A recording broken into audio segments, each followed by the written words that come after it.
Alright, so this is going to be a top 10 favorite Pokemon for Generation 3. And my least favorite out of the top 10 that I have is Ninjask. I like it because it's like, I like the design of it because it's a bug, but it has like really sharp, like sort of like Beedrill, but more cool in my opinion. And Speed Boost. I thought that was a really cool ability after the introduction of abilities. For my 10, it's Absol. I like the claw thing kind of coming out of its head. It looks like it could do damage. It kind of reminds me of a Zoid for some reason.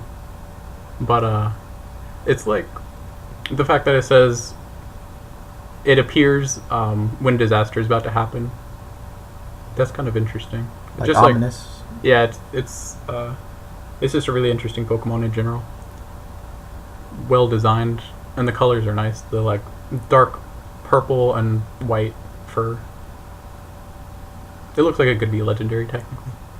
That's what I thought too at first. For my number 9, I have Manectric.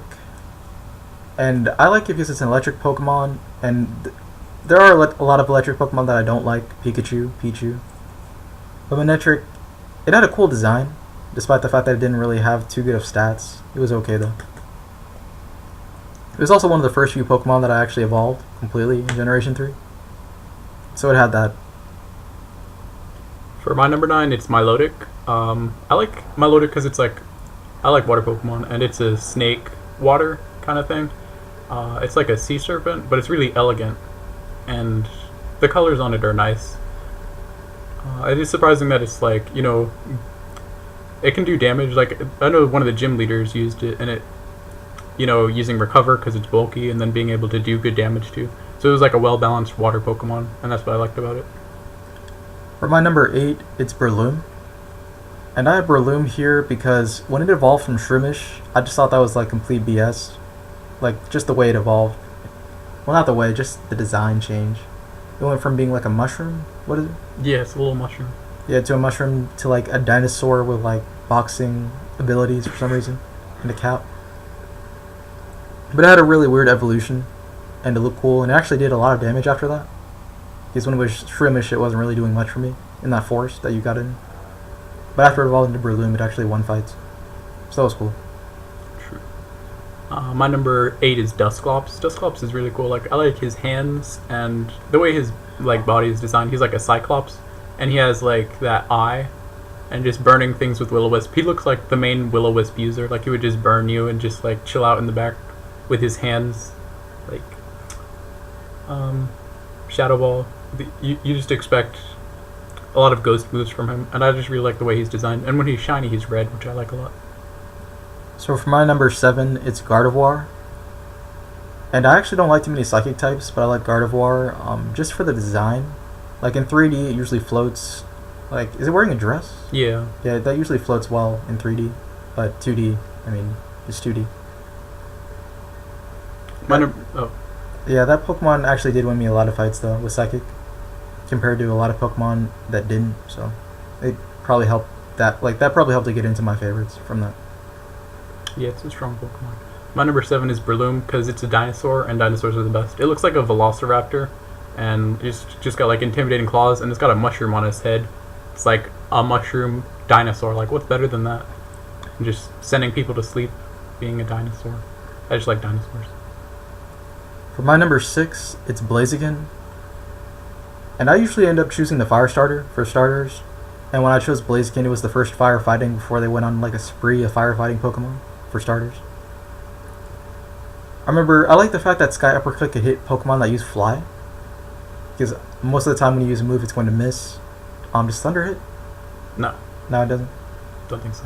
But yeah, Sky Uppercut would hit Pokemon that use Fly, and that was really cool. Blaziken would solo the Elite Four for me a lot after I got to level 100. So I spent a lot of time doing that. My number 6 is Reggie Ice. I've always liked this Pokemon more than the other Reggies, but mostly just because it's translucent. Like, it seems like it's ice, but it doesn't seem like it would melt, which is cool. It's like sturdy ice. And on some of the Pokemon cards, you can actually see through it, and I like seeing it in 3D because, it kind of reflects. It's like ice that reflects. And, a nice Pokemon being able to use Ice Beam and stuff like that, as well as wall things, It's pretty cool. I just really like the way it's designed. Its eyes and everything are cool. For my number 5, it's Metagross, and I liked it a lot because of the steel psychic typing, even though I don't really like Jirachi in comparison. But Jirachi's BS. For Metagross, who was it that had it the final time of the Elite Four? Steven? Yeah, Steven. I remember, like, for that battle, did it have Meteor Mash? I think so. Yeah, because that was actually like a really good steel offensive move that wasn't Steel Wing. Mm-hmm. So it had that going for it. I actually spent a lot of time trying to evolve that Pokemon too. Same here. Like, it took me a long time to finally get a Metagross. Like, isn't the evolution from Metang to Metagross like 30, 40 levels? I don't know if it's that much. I thought it was around 30 to 35 when you got a Metang, and then it's like 50 to 55 when you get a Metagross. So it does take a while, just because even getting a Pokemon from level 50 to level 55 takes a while. Okay, so maybe that's what it was. My number 5 is Zangoose. I just liked his claws and stuff like that. He looks like, I mean, he's a mongoose, and I think with Slash, it looks like he'd be the best slasher, just because. What about Sandslash? Nah, It has it in its name. too bad. Zangoose does it better. Like, just and his whole war with Viper was really interesting. The immunity to poison because of the ability. Yeah, I think pretty much the best thing about Zangoose is his color scheme. It's kind of like, just completely white with the red on his face and then like on his ears and stuff like that. It reminds me of Kratos from God of War. Just like the red and the white contrast. They look interesting together. So my number 4 for this gen was Salamence. And I liked it a lot because it was like the first dragon that I really enjoyed using. I didn't really like Dragonite's design as much compared to Salamence. And then there was the Intimidate too, once I got introduced, because that was a really good ability. It won my Salamence a lot of fights. Nothing could really fight back against that, then Outrage. For my number 4, it's Cradily. I don't know why I like Cradily. I think the typing is really cool, being a grass rock. And I like fossil Pokemon a lot. And the fact that it can, like, it seems like it could just consume Pokemon with its face. I don't know, it's hard to describe. And its little legs are cool. I like the color scheme for it. And the fact that it's like a ancient plant, it kind of seems like a Venus flytrap, but it seems a lot more mysterious. And when it's shiny, it's red, and I really like the shiny sprite for it.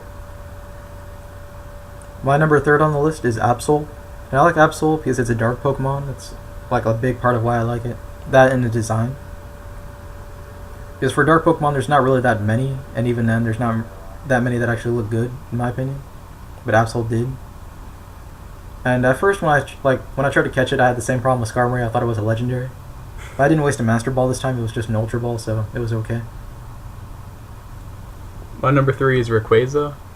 I really like Rayquaza's cry, like when it comes out, and it being an amazing dragon. Like, you can just solo the Elite Four with that, because it's just a Pokemon that carries itself. It can learn all sorts of moves, and it's a dragon flying, just really powerful. And when it's shiny, it's like black with the gold shining, and that's just amazing. It's definitely one of the coolest shiny Pokemon, and it's just one of the coolest Pokemon overall. I was actually surprised about the design, though, because like the design they used for it, that's usually used in like the parades they have. What do you mean? Like, when they have like what's called Japanese parades, and they would have like costumes and all that, like the type of dragon. Yeah, like the Chinese dragons. Yeah, it's just because of like the spikes in it and the rotating. Yeah, the Chinese dragon looks a little bit more like Gyarados in my opinion, but it is one of those like thin dragons. It's got that going on, and it's like spiraling, and how it stops the fight between Kyogre and Groudon and just clears the weather. It's like everything seems scared of Rayquaza. It just like puts all the other Pokemon in check. So number 2, right? Mm-hmm. Alright, for my number 2, it's Agron. And I like the design of it. The typing, not so much, because it makes it unviable. But the design's cool. The fact that it's a steel type, and I didn't really like too many steel types, but there's Metagross. And Skarmory, too. So I like some. Steven used Agron as well. Yeah, for Agron, for some reason I ran a special Agron. when I first got mine. Like I ran a special Mongoose, not Mongoose, Zangoose. But I ran a special Agron for some reason. It had like Surf. It learned Surf. I didn't even know that. Yeah. But it did pretty good defensively despite the horrible typing. But I was probably playing against computers in the game, so that made up for it. My number 2 is Deoxys. It's like the DNA Pokemon, and I really like Psychic Pokemon overall, and its stats are just incredible. The fact that it's like the epitome of glass cannons, just like, well, I mean, there's the different forms of it too, the attack, speed, defense, and then the regular form. They can learn all sorts of, psychic moves and extreme speed, and, it's just really fast, really powerful, one of the best Pokemon overall. So that's one of the main reasons I like it. It was really cool in the movie too, because it seems like it's a Pokemon from space, and that's kind of interesting that Pokemon could exist in space, and so forth. For my number 1 on the list, it's Zangoose. And I liked it a lot because of the blood. Well, if it was blood. I mean, it's Pokemon, so that may not have been blood. That might have just been design. It could be like blood-stained. Yeah, that's what I thought. Like, that's what I always thought. It was just like blood. It just came out of a fight. Slashed it, got blood on its fur, doesn't even care. Yeah, Crush Claw. You could get the blood off, and yeah. I liked it for the design, and I got mine to level 100. It's one of the first few Pokemon that I got to level 100. It won me a lot of battles, but not as many as Blaziken. I guess because of the typing and attacks. I ran a special Zangoose too. It had like Thunder. It had a really weird moveset. But I like the design of that Pokemon and like the bio that it has in the Pokedex too. My number 1 is Larios. Larios was one of the first Pokemon I EV trained, as well as Alakazam. But I like Larios because it had a really diverse move pool, being able to learn like Ice Beam, Surf, Thunderbolt, Psychic, Dragon Pulse, or whatever. Like it couldn't learn Dragon Pulse in 3rd gen, but I think Dragon Claw was special back then anyways. So I really like its design since it's just really simple. It's like a dragon, but it's kind of in a very stiff form, kind of like a jet almost. And it doesn't really have like much legs, or it has small arms, I'm pretty sure. Well, not really. It's mostly just like stiff wings, and then it's a Psychic, and Psychics are awesome. And I just prefer Latios over Latias because Latias just didn't look as intimidating. Like Latios is just like the boss. Like the menacing eyes. Yeah, the menacing eyes. Latias just look too nice sometimes. And you can't have nice looking legendaries. I mean, there's Jirachi, right? Shaman. I like Shaman though. I mean, isn't Jirachi smiling? Well, we know why. Shaman's like all flowery and shit. I mean, Jirachi's going for the Iron Head, so it's going for the Body Slam Iron Head. That's why it's smiling, because he knows it's going to win.